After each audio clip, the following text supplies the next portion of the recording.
अथ द्वादशोऽध्यायः परीक्षित का जन्म। शौनक जी ने कहा, अश्वत्थामा ने जो अत्यंत तेजस्वी ब्रह्मास्त्र चलाया था उससे उत्तरा का गर्भ नष्ट हो गया था, परंतु भगवान ने उसे पुनः जीवित कर दिया। उसे गर्भ से पैदा हुए महाज्ञानी महात्मा परीक्षित ने, जिन्हें सुखदेव जी ने ज्ञानोपदेश दिया था, जन्म कर्म मृत्यु और उसके बाद जो गति उन्हें प्राप्त हुई वह सब यदि आप ठीक है समझे तो कहें, हम लोग बड़ी श्रद्धा के साथ सुनना चाहते हैं। सूत जी ने कहा, धर्मराज युधिष्ठिर अपनी प्रजा को प्रसन्न रखते हुए पिता के समान उसका पालन करने लगे। भगवान श्री कृष्ण के चरण कमलों के सेवन से वे समस्त भोगों से निष्प्रय हो गए थे। सोनकादि ऋषियों उनके पास अतुल संपत्ति थी। उन्होंने बड़े बड़े यज्ञ किए थे तथा उनके फलस्वरूप श्रेष्ठ लोगों का अधिकार प्राप्त किया था। उनकी रानियां बड़े और भाई अनुकूल थे। सारी पृथ्वी उनकी थी। वे जम्बूद्वीप के स्वामी थे और उनकी कीर्ति स्वर्ग तक फैली हुई थी। उनके पास भोग की ऐसी सामग्री थी जिसके लिए देवता लोग भी लालायित रहते हैं, परंतु जैसे भूखे मनुष्य को भोजन के अतिरिक्त कुछ दूसरे पदार्थ नहीं सुहाते, वैसे ही उन्हें भगवान के सिवा दूसरी कोई वस्तु सुख नहीं देती थी। शौनक जी, उत्तरा के गर्भ में स्थित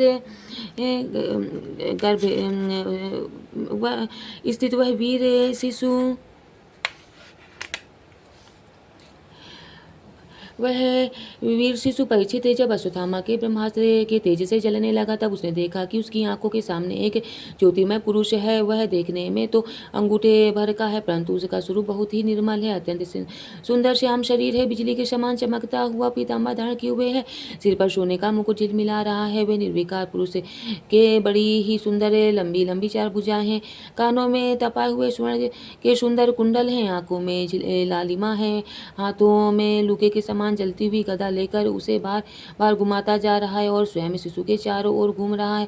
जैसे सूर्य अपनी किरणों से कुहरे को भगा देता है, वैसे ही वह उस गदा के द्वारा ब्रह्मास्त्र के तेज को शांत करता जा रहा था। उस पुरुष को अपने समीप देखकर वह गर्भस्थ शिशु सोचने लगा कि यह कौन है। इस प्रकार उसे 10 मास के गर्भस्थ शिशु के सामने ही धर्म रक्षक अप्रमेय भगवान श्री कृष्ण ब्रह्मास्त्र के तेज को शांत करके वहीं ध्यान हो गए। तदनंतर अनुकूल ग्रहों के उदय से युक्त समस्त सद्गुणों को विकसित करने वाले शुभ समय में पांडु के वंशधर परीक्षित का जन्म हुआ। जन्म के समय ही वह बालक इतना तेजस्वी दिख पड़ता था मानो स्वयं पांडु ने ही फिर से जन्म लिया हो। पौत्र के जन्म की बात सुनकर राजा युधिष्ठिर मन में बहुत प्रसन्न हुए। उन्होंने धौम्य कृपाचार्य आदि ब्राह्मणों से मंगला वाचन और जात कर्म संस्कार करवाए। महाराज युधिष्ठिर दान के योग्य समय को जानते थे। उन्होंने प्रजातीर्थ नामक काले में अर्थात नाल काटने के पहले ही ब्राह्मणों को सुवर्ण गौवे, पृथ्वी, गांव, उत्तम जाति के हाथी, घोड़े और उत्तम अन्न का दान दिया। ब्राह्मणों ने संतुष्ट होकर अत्यंत विनय युधिष्ठिर से कहा, पूर्ववंश शिरोमणि काले की दुर्निवार गति से यह पवित्र पूर्ववंश मिटना ही चाहता था, परंतु तुम लोगों पर कृपा करने के लिए भगवान विष्णु ने यह बालक देकर इसकी रक्षा कर दी, इसलिए इसका नाम है विष्णु रात होगा। निसंदेह यह बालक संसार में बड़ा यशस्वी भगवान का परम भक्त और महापुरुष होगा। युधिष्ठिर ने कहा, महात्माओं, यह बालक क्या अपने उज्ज्वल से हमारे वंश की पवित्र कीर्ति महात्मा राजर्षियों का अनुसरण करेगा। ब्राह्मणों ने कहा, धर्मराज, यह मनुपुत्र इच्छाकु के समान अपनी प्रजा का पालन करेगा तथा दशरथ नंदन भगवान श्री राम के समान ब्राह्मण भक्त और सत्य प्रतिज्ञ होगा। यह उसी नरेश सभी के समान दाता और शरणागत वत्सल होगा तथा यज्ञिकों में दुष्यंत के पुत्र भरत के समान अपने वंश का यश फैलाएगा। धनुधरों में यह सहस्त्रबाहु अर्जुन और अपने दादा पार्थ के समान अग्रगण्य होगा। यह अग्नि के समान दुर्धर्ष और समुद्र के समान दुस्तर होगा। यह सिंह के समान पराक्रमी, हिमाचल की तरह आश्रय लेने योग्य, पृथ्वी से के सदृश तितिक्षु और माता पिता के समान सहनशील होगा। इसमें पितामह ब्रह्मा के समान समता होगी। भगवान शंकर की तरह यह कृपालु होगा और संपूर्ण प्राणियों को आश्रय देने में यह लक्ष्मीपति भगवान विष्णु के समान होगा। यह समस्त सद्गुणों की महिमा धारण करने में भगवान में श्री कृष्ण का अनुयायी होगा। रंति देव के समान उदार होगा और ययाति के समान धार्मिक होगा। धैर्य में बलि के समान और भगवान श्री कृष्ण के प्रति दृढ़ निष्ठा में यह प्रहलाद के समान होगा। यह बहुत से अश्वमेध यज्ञों का करने वाला और वृद्धों का सेवक होगा। इसके पुत्र राजर्षि होंगे। मर्यादा का उल्लंघन करने वालों को यह दंड देगा। यह पृथ्वी माता और धर्म की रक्षा के लिए कलयुग का भी दमन करेगा। ब्राह्मण कुमार के शाप से तक्षक के द्वारा अपनी मृत्यु सुनकर यह सबकी आसक्ति छोड़ देगा और भगवान के चरणों की शरण लेगा। राजा ने व्यास नंदन सुखदेव जी से यह आत्मा के यथार्थ स्वरूप का ज्ञान प्राप्त करेगा और अंत में गंगा तट पर अपने शरीर को त्याग का निश्चय ही अभय पद प्राप्त करेगा।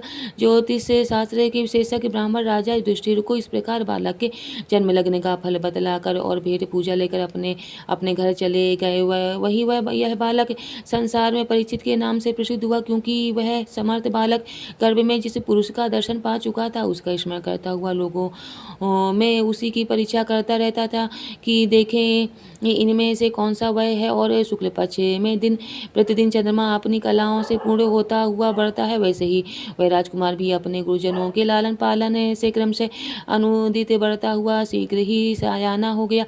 इसी समय स्वजनों के वध और प्रायश्चित करने के लिए राजा युधिष्ठिर ने अश्वमेध यज्ञ के द्वारा भगवान की आराधना करने का विचार किया, परंतु प्रजा से वसूल किए हुए कर और दंड की रकम के अतिरिक्त और धन न होने के कारण वे बड़ी चिंता में पड़ गए। उनका अभिप्राय समझकर भगवान श्री कृष्ण की प्रेरणा से उनके भाई उत्तर दिशा में राजा मरुत और ब्राह्मणों द्वारा छोड़ा हुआ बहुत सा धन ले आए। उससे यज्ञ की सामग्री एकत्र करके धर्म भीरू महाराज युधिष्ठिर ने 3 अश्वमेध यज्ञों के द्वारा भगवान की पूजा की। युधिष्ठिर के निमंत्रण से पधारे हुए भगवान ब्राह्मणों द्वारा उनका यज्ञ संपन्न कराकर अपने श्वेत पांडवों की प्रसन्नता के लिए कई महीनों तक वहीं रहे। शौनक जी इसके बाद भाइयों सहित राजा युधिष्ठिर और द्रौपदी से अनुमति लेकर अर्जुन के साथ यदुवंशियों से घिरे हुए भगवान श्री कृष्ण ने द्वारिका के लिए प्रस्थान किया। इति श्रीमद्भागवते महापुराणे परमहंस्यां संहितायां प्रथमस्कन्धे नैमिषीयोपाख्याने परिच्छिन्नजन्माद्युत्कर्षो नाम 12 अध्यायः। हरि ओं तत्सत्। श्रीकृष्णार्पणमस्तु।